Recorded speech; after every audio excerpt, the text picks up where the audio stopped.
One of the most irritating things I can describe to you is being employed at a workplace where God is not acknowledged, at least until we arrived.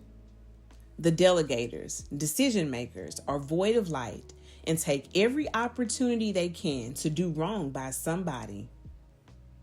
It took me being hired by a few horrible places as an adult to understand why God placed me in those environments. He placed me there.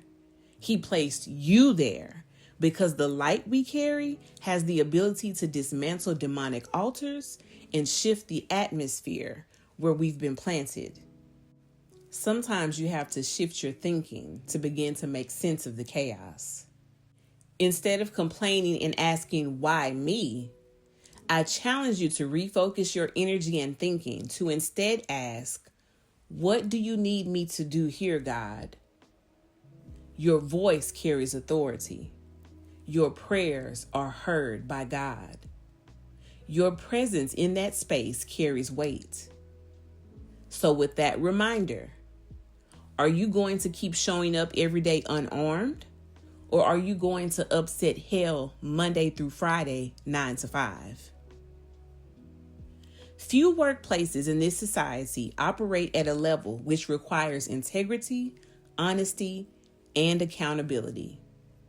Many office settings thrive on gossip, favoritism, dishonest scales, and accumulating funds by dishonest means. So where does your relationship with God come into play? Effective immediately. Stop being quiet and blending in. Speak truth, even if you're the only one doing it. And begin praying that the Lord's will be done in that agency, in that mom and pop shop, in that executive suite. Whatever it is, start using your God-given authority to shift some things. If there are horrible managers in charge and Nazi micromanaging supervisors calling the shots, why aren't you calling heaven down?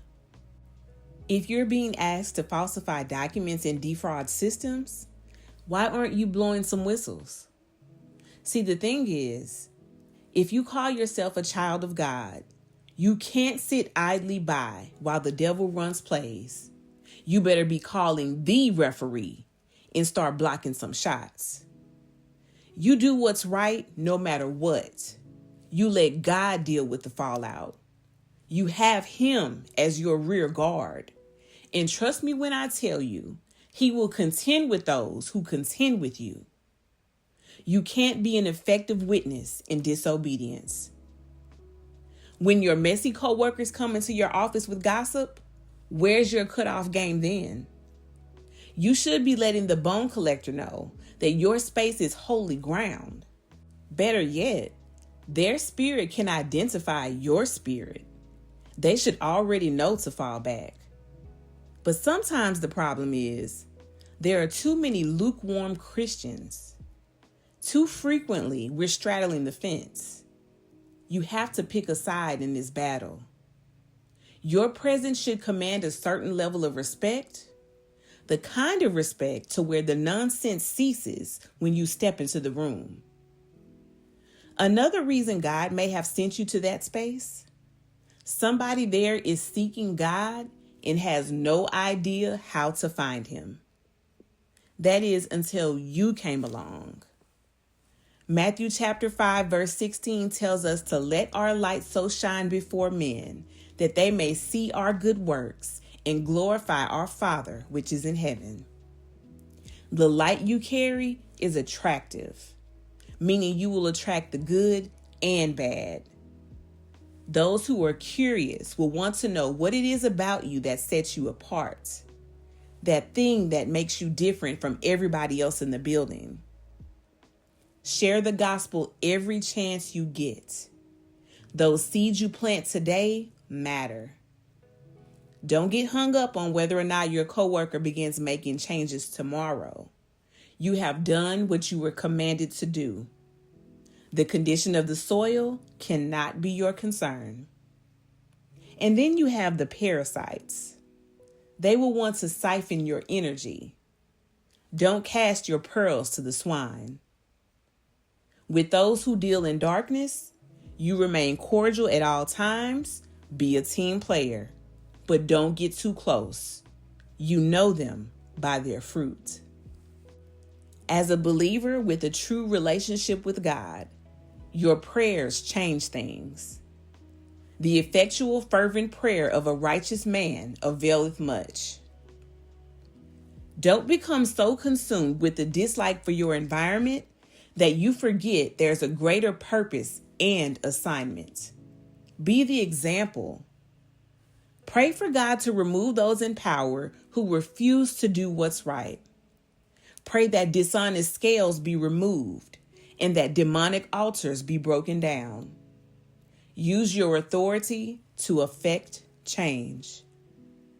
As I close this video out, I want to relay a bit of my personal experience.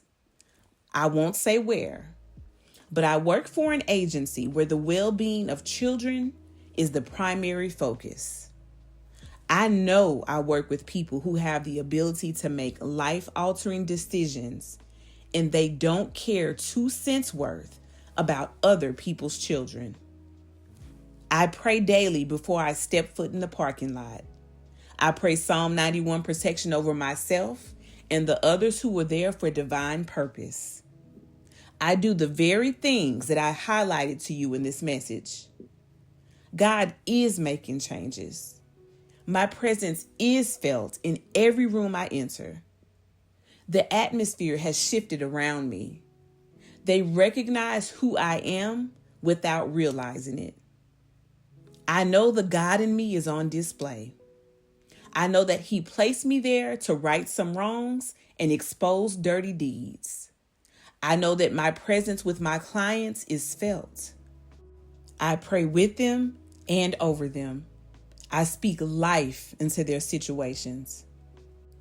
With what I do for a living, I tend to meet people in their darkest hour, but my light never goes out. Shift your focus and do what God has called you to do. You are in the world, not of it. Your presence, your prayers should be shifting some things. You were sent there to change the environment, not to allow the environment to change you.